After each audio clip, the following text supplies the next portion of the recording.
সুলতান,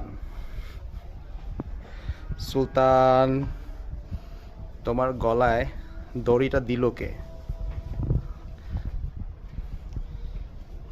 তুমিও বন্দি? হ্যাঁ, তোমার গলায় দড়িটা দিল কে? তোমার গলায় যে দড়িটা দিছে সে খুবই অন্যায় কাজ করছে, বুঝছো সুলতান? দাঁড়াও, আমি তোমার দড়ি খোলার ব্যবস্থা করতেছি।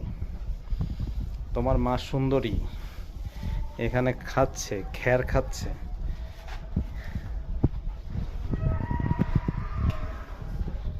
এই যে খ্যার খাচ্ছে সুন্দরী। এদিকে তাকাও, এদিকে তাকাও, এদিকে তাকাও, এদিকে আসো। কি খাও তুমি? খ্যার খাও? আচ্ছা, খাও খাও, খাও খ্যার খাও। তোমার মা সুন্দরীর কাছ থেকে দুধ নেওয়ার পরে তারপর তোমাকে আবার রিলিজ দেওয়া হবে, ঠিক আছে? কিছু দুধ নিব, তারপর বাকি দুধ তোমার জন্য রাখবো, টেনশন করো না, ঠিক আছে? একটু পরে তোমার রিলিজ করে দিবে, টেনশনের কোনো কারণ নাই, ঠিক আছে সুলতান? খুশি? এবার একটু হাসো, দাঁত দেখাও।